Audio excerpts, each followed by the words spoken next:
யாழ் போதனா வைத்தியசாலையின் தொண்டர் ஊழியர்கள் ஆரம்பித்துள்ள கவனஈர்ப்பு போராட்டம் 4வது நாளாகவும் இன்று தொடர்கின்றது.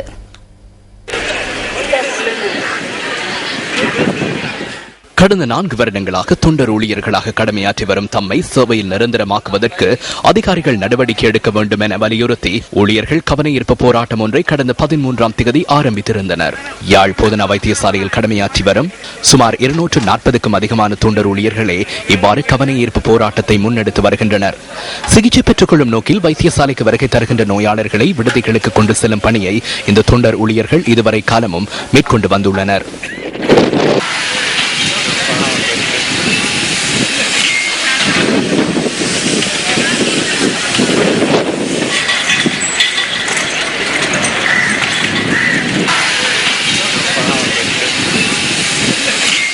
இந்த நிலையில் குறித்த தொண்டர் ஊழியர்கள் போராட்டத்தை முன்னெடுத்து வருகின்றமையினால் நோயாளர்களை விடுதிகளுக்கு கொண்டு செல்லும் நடவடிக்கை பாதிக்கப்பட்டுள்ளதாக எமது செய்தியாளர் குறிப்பிட்டார்.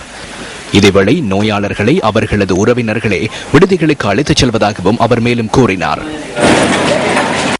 நாங்கள் வெண்ணிலிருந்து ஏற்கனவே பாதிக்கப்பட்ட நான் கடைசியாக 3 வருஷமாக நான் வேலை செய்கிறேன். அது மேலாத கையோட வேலை தெரிவின நம்பிக்கையோட தான் நான் வேலை செய்கிறேன். எனக்கு அப்பாவுக்கு மேலாது, அம்மாவுக்கு மேலாது. அம்மா ஏற்கனவே வெறுத்தக்காரி. 175 ரூபாய் வேலை செய்து என்ன பிரயோசனம்? அவ்வளோ நாளைக்கு வேற எங்காலும் வேலைக்கு போயிருந்தாலே எங்களையாச்சும் ஒழுங்கா பார்த்துருக்கலாம் வேண்டும். இது கேட்குறாங்க. நாங்கள் இப்படியே செத்து கொண்டே இருக்கின்றோம். இதுக்கிடையில நாங்கள் இன்னும் இப்படியே மேற்கொண்டு போனால் எங்களுக்கு நாங்கள் எடுக்கிற முடிவு உண்ணாவிரத போராட்டமாகத்தான் முடியும். இந்த கவனஈர்ப்பு போராட்டம் குறித்து கடந்த சில தினங்களுக்கு முன்னர் யாழ் போதனா வைத்தியசாலையின் பிரதிபலிப்பாளர் ஷண்முகநாதன் ஸ்ரீ பவானந்த ராஜா இவ்வாறு கருத்து வெளியிட்டார்.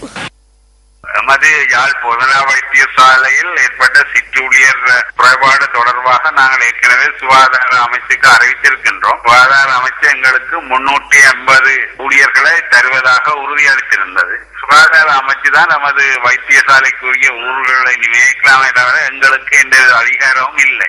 எனவே இது தொடர்பில் நாங்கள் இங்கே வேலை செய்த தொண்டர் ஊழியர்கள் வேலையாளர்களின் பெயர்களையும் நாங்கள் சுகாதார அமைச்சு கொடுத்திருந்தோம். தகுதி அடிப்படையில் அவர்கள் தெரிவு செய்வார்கள் நாங்கள் எதிர்பார்க்கிறோம்.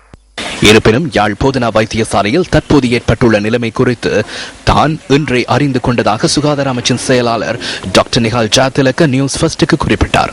தகுதிகளுக்கு அமையவே இவர்கள் கடந்த வருடங்களாக சேவையாற்றியுள்ளதுடன் அதனால் அவர்களை நிரந்தரமாக்குவதற்கு நடவடிக்கை எடுக்கப்படும் என அவர் குறிப்பிட்டார். அத்துடன் சுகாதார அமைச்சர் மைத்ரிபால சிறிசேன மற்றும் யாழ் மாவட்டத்தை பிரதிநிதித்துவப்படுத்தும் உரிய அதிகாரிகளுடன் வெகு விரைவில் கலந்துரையாட தயார் எனவும் அவர் குறிப்பிட்டுள்ளார். இந்த நிலையில் யாழ் போதனா வைத்தியசாலையில் ஏற்பட்டுள்ள நிலைமை குறித்து இன்றைய நியூஸ் ஃபர்ஸ்டின் காலை நேர பிரதான செய்திகளில் வைத்தியசாலையின் பிரதிபலிப்பாளர் ஷண்முகநாதன் ஸ்ரீ பவானந்த ராஜாவிடம் நேரடியாக தொடர்பு கொண்டு வினவப்பட்டது.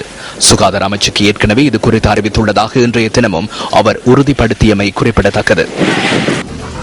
ஆம் டாக்டர், கடந்த 3 நாட்களாக ஊழியர்கள் இந்த போராட்டத்தில் ஈடுபட்டிருக்கின்றார்கள். இதனால் யாழ் போதனா வைத்தியசாலையின் அன்றாட செயற்பாடுகளுக்கு எவ்வாறான பாதிப்பு ஏற்பட்டிருக்கின்றது?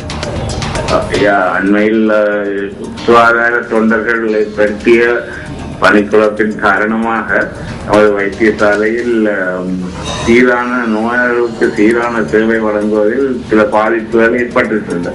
உதாரணமாக நோயாளிகளை சத்திரசியை கூடத்துக்கு அழைத்து செல்லுதல் மற்றும் குருதி மாதிரிகளை ஆய்வுக்கூடத்துக்கு எடுத்து செல்லுதல் மற்றும் எக்ஸ்ரே போன்ற எடுக்க நோயாளிகளை இடமாற்றுதல் போன்ற சேவைகள் பெரிதும் பாதிக்கப்பட்டுள்ளது.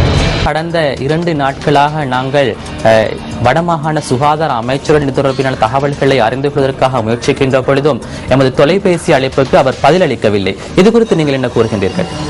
எமது வைத்தியசாலை சுகாதார அமைச்சின் கீழ் நேரடியாக வருகின்றபடியாலும் இதை வடமாகாண சுகாதார அமைச்சுடன் எந்த விதமான தொடர்பும் இல்லை. ஊழியர்களின் இந்த கோரிக்கைகள் நியாயம் என்று நீங்கள் கருதுகின்றீர்களா?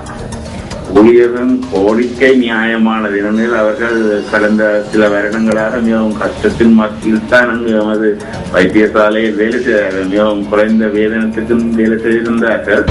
டாக்டர், இந்த ஊழியர்களின் கோரிக்கைகளை விரைவில் நிறைவேற்றுவதற்கு உங்களது பங்களிப்பு என்ன? நாங்கள் சுகாதார அமைச்சை அணுகியிருந்தோம். அவர்கள் நமக்கு 2 வாரங்களில் ஒரு தீர்வை தருவதாக கூறியிருக்கிறார்கள்.